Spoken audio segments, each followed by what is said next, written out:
이 자체야. 여기서는 내가 이뻤.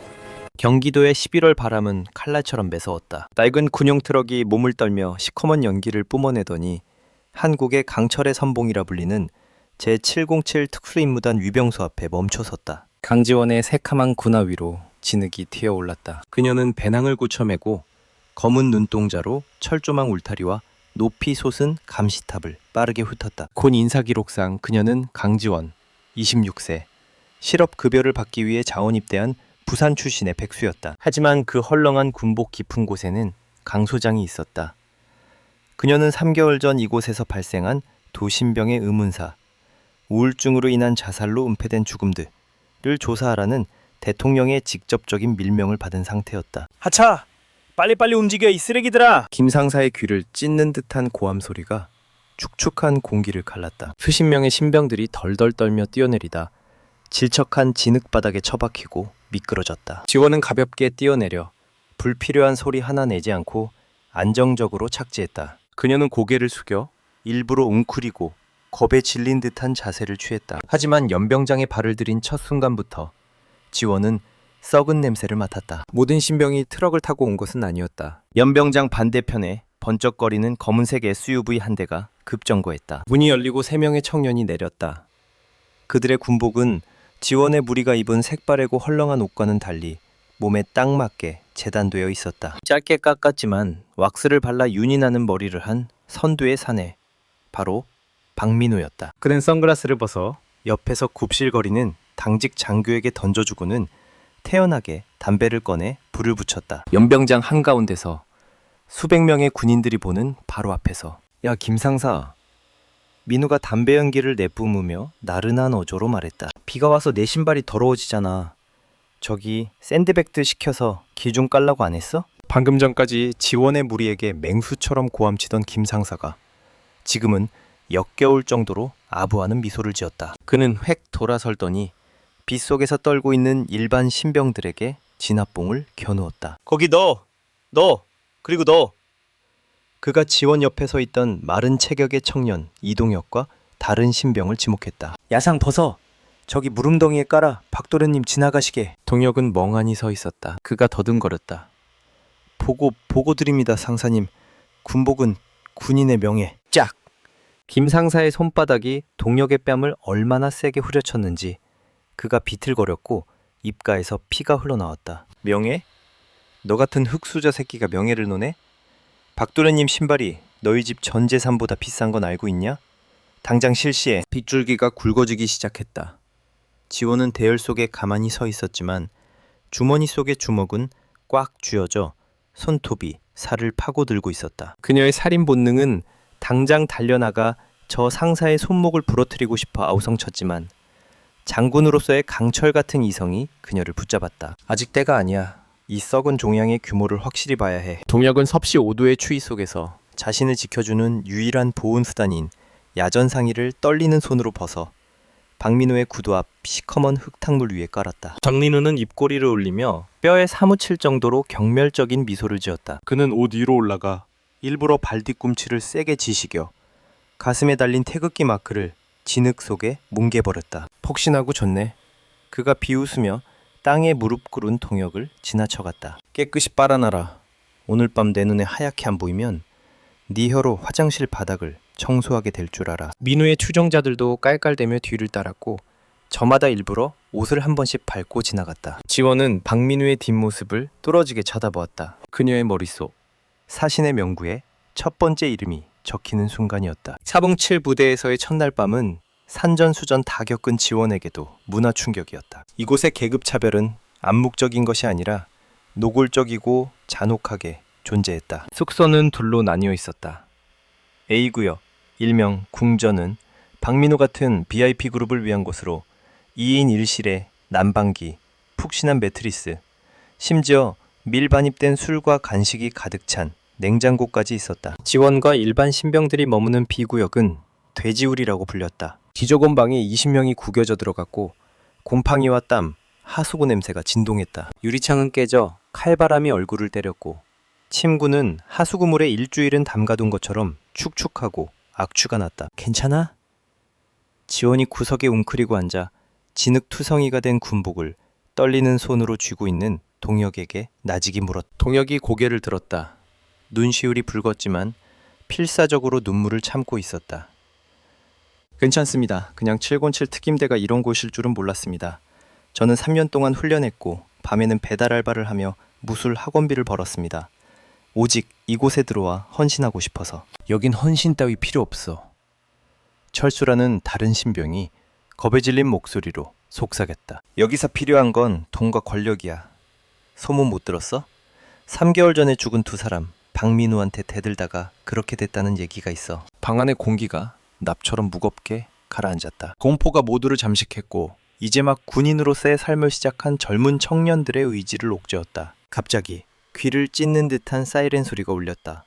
돼지우리의 문이 걷어차이며 열렸다. 고무 진압봉을 든 김상사가 나타났고 그 뒤로 박민우와 그의 패거리가 따라 들어왔다. 집합! 불시점호! 방 안의 인원들이 허둥지둥 일어나 줄을 섰다. 박민우는 마시다만 소주병을 들고 대열을 따라 걸었다. 그가 지원 앞에서 멈춰 섰다. 그는 눈을 가늘게 뜨고 그녀를 바라보았다. 아마도 지원에 기이할 정도로 침착한 태도가 거슬렸으리라. 여자 신병 주제에 눈을 깔지 않고 똑바로 쳐다보다니. 이 계집애가.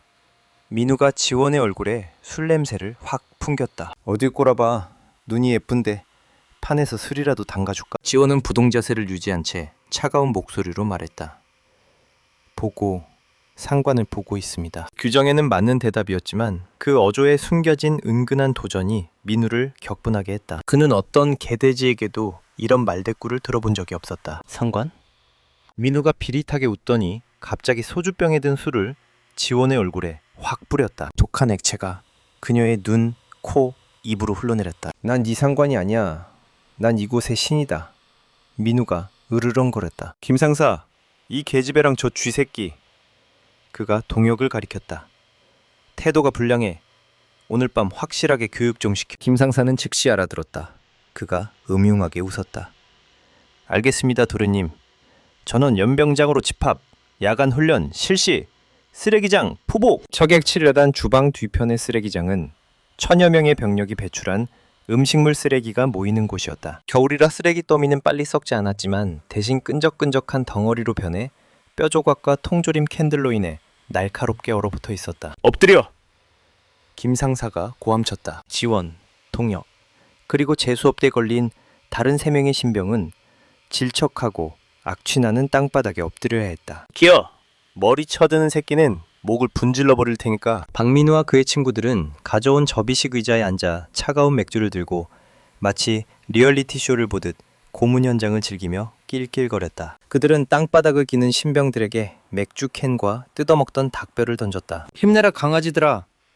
민우가 소리치며 썩은 달걀을 던져 동혁의 머리에 명중시켰다. 달걀이 터지며 누런 액체가 불쌍한 신병의 얼굴을 타고 흘러내렸다. 동혁은 헛구역질을 했지만 김상사의 진압봉이 발뒤꿈치 바로 뒤에서 윙윙 거리고 있었기에 이를 악물고 계속 기어야 했다. 지원은 팔꿈치와 무릎으로 움직였다. 코를 찌르는 악취에 위장이 뒤틀렸지만 그녀의 표정은 무감각했다. 그녀는 저 위에서 웃고 있는 얼굴들을 하나하나 기억했다. 박민우, 한재석, 이민호, 건설부 장관의 아들, 군 사령부 부사령관의 조카. 그야말로 축소판, 왕족들의 네트워크였다. 그녀가 날카로운 생선뼈 무더기를 기어 지나갔다. 뼈 조각 하나가 소매를 찢고 살을 깊게 찔렀다. 피가 배어나와 오물과 섞였다. 지원은 신음소리 한 번 내지 않았다. 이 육체적 고통은 그녀가 진짜 특수부대에서 겪었던 지옥 같은 훈련들에 비하면 아무것도 아니었다. 하지만 이 굴욕감은 이것은 조국을 지키겠다는 신념을 가지고 입대했지만 특권층에게 짓밟히고 있는 동혁과 같은 이 나라의 진정한 군인들이 겪고 있는 것이었다. 멈춰! 박민우가 갑자기 명령했다. 그는 추위와 탈진으로 온몸을 떨며 거친 숨을 몰아쉬는 동혁에게 다가갔다. 너 고등학교 때 전 군구역 무술대회 1등 했다면서? 민우가 쪼그리고 앉아 구두코로 동혁의 턱을 들어올렸다. 지금 꼬라지를 봐라. 무술가는커녕 지렁이 같네. 저는... 동혁이 힘겹게 속삭였다. 나랑 붙자. 민우가 외투를 벗어 헬스와 약물로 키운 울퉁불퉁한 근육을 드러냈다. 네가 이기면 전원 취침시켜주지. 만약 지면 네가 깔고 있는 그 쓰레기들 다 먹어야 할 거야. 이것은 함정이었다. 지원은 그것을 너무나 잘 알고 있었다. 동혁은 하루 종일 이어진 괴롭힘과 방금 전의 포복 훈련으로 이미 탈진 상태였다. 반면 민우는 힘이 넘치고 호전적이었다. 저는 상관과 싸울 수 없습니다. 동혁이 힘없이 거절했다. 내가 허락하마. 민우가 달려들어 동혁의 배를 향해 잔혹한 발차기를 날렸다. 신병은 몸을 웅크리며 위액을 토해냈다. 민우는 멈추지 않았다. 그는 피해자의 얼굴과 옆구리에 주먹과 발길질을 퍼부었다. 동혁은 머리를 감싸주고 맞기만 했다. 감히 반항할 엄두를 내지 못했다. 황태자 박민우에게 반항한다는 것은 징계, 심지어 상관 폭행죄로 군사재판에 회부될 수 있다는 것을 의미했기 때문이다. 반격해! 쳐보라고 겁쟁이 새끼야. 민우가 고래고래 소리를 지르며 동혁의 얼굴이 피투성이가 되어 일그러질 때까지 흥분해서 주먹을 휘둘렀다. 지원은 주먹을 꽉 쥐었다. 거리를 계산했다. 한 2초면 달려가 민우의 목을 꺾어버릴 수 있었다. 하지만 연병장 구석에 CCTV가 돌아가고 있었다. 지금 무공을 드러내면 신분이 노출되고 비디라인과 이전 신병들의 죽음에 대한 수사가 물거품이 될 것이다. 참아야 한다. 일망타진하기 위해 참아야 한다. 동혁이 오물웅덩이 위에서 미동도 하지 않았다. 박민우는 거칠게 숨을 몰아쉬며 피해자의 몸에 침을 뱉었다. 재미없어. 돼지우리에 갖다 버려. 내일 새벽 4시에 저 새끼가 식당 청소하는 꼴을 봐야겠으니까. 민우는 패거리를 이끌고 돌아섰고 차가운 밤비 속에 야만적인 웃음소리만을 남겼다. 지원은 급히 동혁에게 기어갔다. 그는 기절했고 호흡이 약했다. 그녀는 그를 어깨에 둘러맸다. 작은 체구의 여자가 보여준 엄청난 힘에 다른 신병들이 눈을 휘둥그레 떴다. 그녀는 그를 부축해 방으로 돌아왔다. 누추한 방의 어둠 속에서 지원은 비밀 신발 밑창에서 최고급 군용 특수연고를 꺼내 몰래 동혁의 멍든 상처에 발라주었다. 미안해. 그녀가 속삭였다. 그녀의 눈빛은 단검의 날처럼 서늘하게 빛나며 궁전 구역에서 따스한 불빛이 새어나오는 창밖을 응시했다. 오래 걸리지 않을 거야. 놈들이 네 피 한 방울까지 핥아먹으며 무릎 꿇게 만들어줄게. 다음날 아침 상황은 지원의 예상보다 더 나빴다. 처벙칠려단 식당. 김치찌개와 제육볶음의 맛있는 냄새가 진동했다. 하지만 그것은 장교들과 VIP 그룹의 메뉴였다. 일반 신병들의 식판에는 차갑게 식은 밥과 콩나물 몇 가닥이 떠다니는 묽은 국, 그리고 쉬어터진 김치뿐이었다. 얼굴이 퉁퉁 붓고 보라색으로 멍이 든 동혁은 마른 밥을 힘겹게 삼키고 있었다. 그는 고개를 들 엄두도 내지 못했다. 수백 명이 있는 넓은 식당에서 아무도 그 근처에 앉지를 하지 않았다. 불똥이 튈까 두려워서였다. 고립은 매질보다 더 무서운 법이다. 지원은 자신의 식판을 들고 가서 동혁의 맞은편에 태연하게 앉았다. 주변에서 들리던 수저 부딪히는 소리가 순식간에 뚝 끊겼다. 모든 시선이 박민우의 샌드백과 감히 겸상을 하는 미친 여군 신병에게 쏠렸다. 먹어. 살려면 힘이 필요해. 지원이 짧게 말하며 자신의 식판에 있던 삶은 달걀을 동혁의 식판으로 밀어주었다. 저기 그냥 가세요. 저랑 엮이지 마세요. 동혁이 당황하며 다시 밀어냈다. 오, 전우회가 눈물겹네. 익숙한 재수없는 목소리가 들렸다. 박민우가 소갈비 구이와 갈비탕이 가득 담긴 식판을 들고 테이블 바로 옆에 어슬렁거리며 서 있었다. 그는 동혁의 식판에 있는 삶은 달걀을 보더니 지원을 쳐다보았다. 음식 나눠 먹는 거 좋아하나 봐. 좋지. 민우가 자신의 식판을 동혁의 머리 위로 거꾸로 뒤집었다. 자르륵. 뜨거운 국물, 밥, 소고기가 동혁의 머리와 얼굴로 쏟아져 내리고 옷깃 속으로 흘러들어갔다. 아! 동혁이 펄펄 끓는 국물 때문에 고통스러운 비명을 질렀다. 먹어. 다 처먹어. 민우가 미친 듯이 웃으며 숟가락으로 동혁의 머리를 톡톡 쳤다. 내가 하사하는 거야. 최고급 한우라고. 네 평생 먹어볼 일이나 있겠냐? 동혁은 넋이 나간 채 앉아 있었고 눈물과 국물이 뒤섞여 줄줄 흘러내렸다. 굴욕감이 바닥을 쳤다. 지원이 천천히 수저를 내려놓았다. 발그라.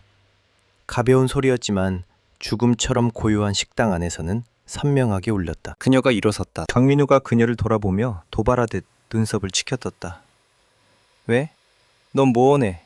같이 먹고 싶냐? 지원은 그의 눈을 똑바로 쳐다보았다. 이번에는 그 살인 청부업자의 눈빛에 어떤 숨김도 없었다. 서늘한 살기가 뿜어져 나오자 민우는 자기도 모르게 반걸음 뒤로 물러났다. 박민우? 그녀가 그의 이름을 불렀다. 존칭도 직함도 없이. 음식을 낭비하는 건 죄악이야. 그리고 전우의 군복을 더럽히는 건 죽을 죄고. 식당 안에 모두가 숨을 죽였다. 그 어떤 신병도 박민우에게 저런 심판자의 어조로 말한 적이 없었다. 너 지금 뭐라는 거야, 미친년이? 민우의 얼굴이 보라색으로 변했고 지원의 뺨을 때리려 손을 휘둘렀다. 하지만 그의 손은 허공에서 멈췄다. 그가 멈추고 싶어서가 아니라 작지만 강철처럼 단단한 손이 그의 손목을 꽉 움켜쥐었기 때문이었다. 지원이 가볍게 힘을 주었다. 우드득. 손목뼈가 으스러지는 소리가 건조하게 울려 퍼졌다. 장민우의 처절한 비명 소리가 죽음처럼 고요했던 식당을 찢어 밝았다. 그는 바닥에 무릎을 꿇고 눈에 띄게 부어오르는 손목을 감싸주었다. 잘생긴 얼굴이 고통과 극도의 당혹감으로 일그러졌다. 지원이 손을 놓았다. 그녀는 마치 더러운 것을 만진 듯 소매를 가볍게 털어냈고 눈빛은 여전히 무서울 정도로 침착했다. 네가 감히 내 팔을 꺾어? 민우가 고래고래 소리를 질렀고 고통의 눈물 콧물이 범벅이 되었다. 김상사, 죽여! 전혀 쏴 죽여버려! 쿵쿵쿵쿵. 군화발 소리가 요란하게 울렸다. 문에서 김상사가 얼굴이 시뻘개진 채 달려들어와 허리춤에서 K5 권총을 뽑아 지원의 머리를 겨눴다. 그가 권총 손잡이로 지원의 관자놀이를 세게 내리쳤다. 퍽! 최정상급 암살자의 반사신경으로 지원은 0.5초 만에 이 공격을 피하고 무기를 빼앗을 수 있었다. 하지만 강철 같은 이성이 그녀에게 경고했다. 정체를 드러내지 마. 이곳은 군 부대다. 지휘관을 공개적으로 공격하면 임무는 즉시 실패다. 그녀는 이를 악물고 충격을 줄이기 위해 고개를 살짝 돌렸지만 강철 총자루에 맞는 것은 피하지 않았다. 선홍빛 피가 지원의 하얀 뺨을 타고 흘러내렸다. 그녀는 비틀거리며 뒤로 물러나 바닥에 쓰러지는 척했다. 잡아! 꽁꽁 묶어! 김상사가 으르렁거렸다. 3명의 헌병이 달려들어 기름과 음식물 쓰레기로 뒤덮인 식당 바닥에 지원을 짓눌렀다. 동혁이 기겁하며 말리려 뛰어들었다. 하지 마세요. 저 사람은 정당방위를... 캉! 김상사의 발차기가 동혁을 날려버렸고 그는 식탁에 등을 부딪히며 기절해버렸다. 박민우가 엉금엉금 기어 일어났다. 손목을 감싸주고 고통스러워했다. 그는 바닥에 제압당한 지원에게 다가갔다. 눈에는 광기가 번득이는 핏발이 서 있었다. 그는 날카로운 군용 대검을 꺼내들었다. 내 얼굴을 아주 갈기갈기 찢어주마. 그가 이 사이로 쉭쉭 거렸다. 멈춰라! 유염 있지만 가식적인 목소리가 정문에서 들려왔다. 대대장인 최중령이 심각한 표정으로 들어왔다. 그는 난장판이 된 현장을 훑어보았다. 부상당한 박민우, 바닥에 제압당해 피투성이가 된 여자 신병. 이게 무슨 소란입니까?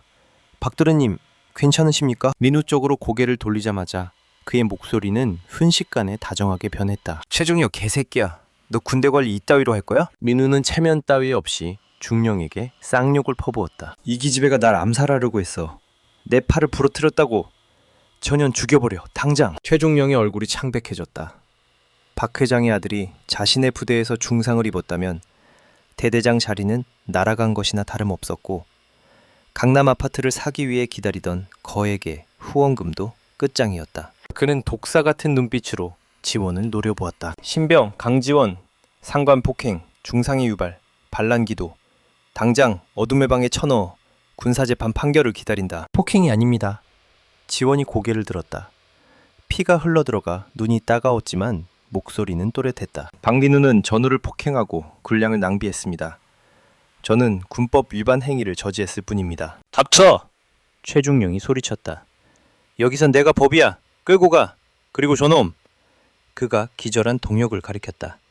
의무실에 쳐넣고 단단히 감시해. 헛소리 못하게. 어둠의 방은 사격장 가장자리의 반쯤 땅에 묻혀있는 낡은 컨테이너로 707 여단에서 가장 외지고 습한 곳이었다. 빛도 창문도 없고 손바닥만한 통풍구 하나뿐이었다. 쾅! 욕조면 철문이 닫히는 소리가 났다. 어둠이 지원을 집어삼켰다. 그녀는 차가운 철벽에 등을 기대고 앉아 관자놀이에 말라붙은 피를 닦아냈다다. 옥신거리는 통증은 이 몸이 여전히 피와 살로 이루어진 인간임을 상기시켜 주었지만 그녀의 정신은 그 어느 때보다 맑았다. 지원은 눈을 감고 전술적 사고, 스킬을 발동시켰다. 그녀의 머릿속에 707 여단의 배치도가 3D 도면처럼 상세하게 펼쳐졌다. 최중령은 너무 빨리 나타났다. 분명 근처에서 무언가 모의하고 있었을 것이다. 박민우는 이 일을 그냥 넘기지 않을 것이다. 그는 반드시 보복하는 인간이고 그것도 가장 잔혹한 방법으로 갚아주는 종류의 인간이다. 그녀는 오른쪽 구나 밑창을 만져 귓굽을 살짝 비틀었다. 아주 작은 칼날과 초소형 녹음용 마이크로칩이 떨어져 나왔다. 간재원 소장은 발톱 없이 호랑이 굴에 들어가는 법이 없었다. 밤이 깊었다.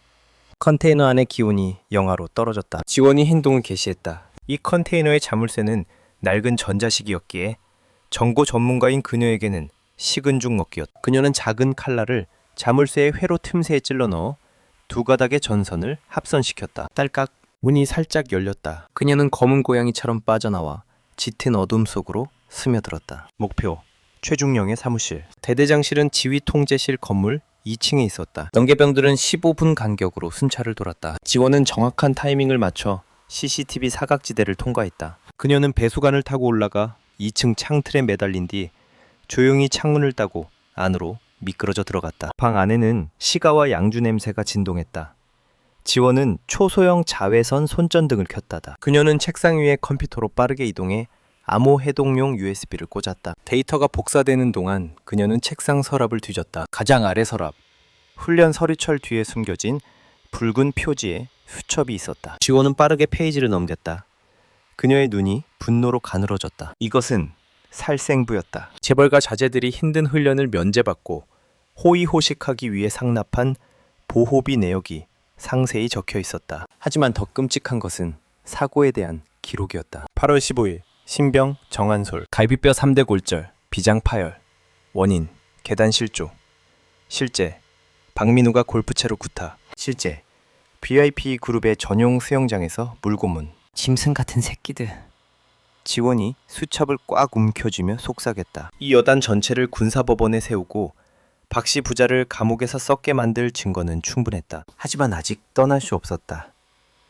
동혁이 놈들의 소나귀에 있었다. 그리고 더 중요한 건 박민우와 최중령이 입막음을 위해 더 잔혹한 계획을 꾸미고 있다는 것이었다. 컴퓨터 화면에 오늘 초저녁 최중령이 김상사에게 보낸 비밀 이메일이 떴다. 제목 작전명 사냥 내용 내일 08형 제4구역 검은숲 7탄 사격훈련 가상적군 공이명 강지원 이동혁 알파팀 박민우 그룹에게 실탄 지급 작전 완료 후 훈련 사고로 보고할 것. 지원의 등골이 서늘해졌다. 놈들은 그녀를 재판에 넘길 생각이 없었다. 숲속에서 그녀와 동혁을 공개 처형하고 훈련 중 사고로 위장하려는 것이었다. 그녀는 재빨리 USB를 뽑고 수첩 내용을 사진으로 찍은 뒤 모든 것을 원래대로 돌려놓았다. 그녀는 어둠의 방으로 돌아와 안에서 문을 잠그고 날이 밝기 전 원래 자리로 돌아가 앉았다. 진짜 전쟁은 이제부터 시작이었다. 그리고 이번에는 사냥감이 사냥꾼이 될 차례였다. 이른 아침 짙은 안개가 막사 뒤편의 소나무 숲을 뒤덮었다. 살을 애는 듯한 추위가 뼛속까지 스며들었다. 어둠의 방 문이 활짝 열렸다. 김상사가 너덜너덜한 야전 상의와 텅 빈 배낭을 던져 넣었다. 일어나라 공주님.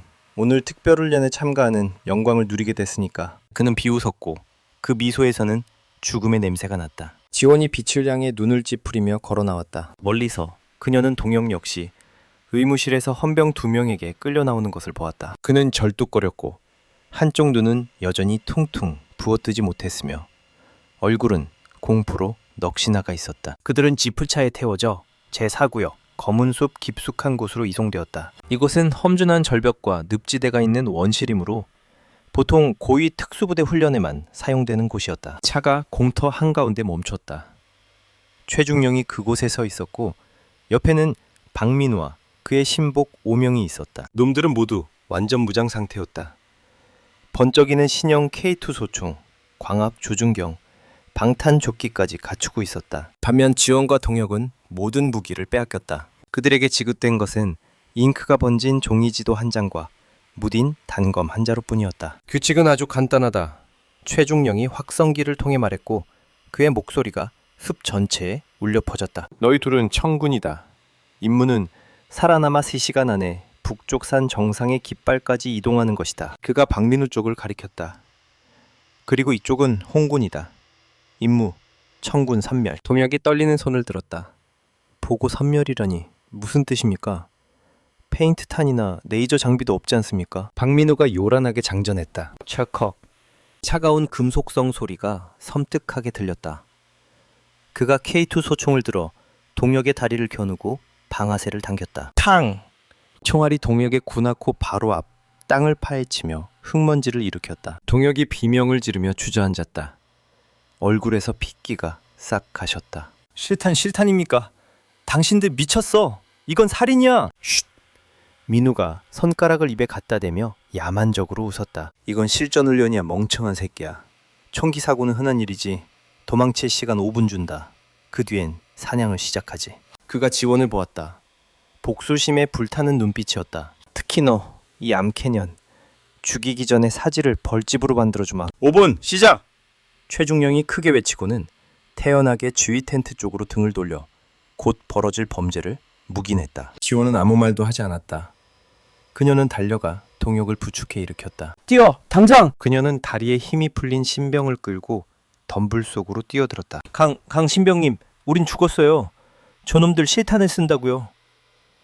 동혁이 달리면서 울먹였고 숨을 헐떡였다. 입 다물고 내 말 들어. 어머니,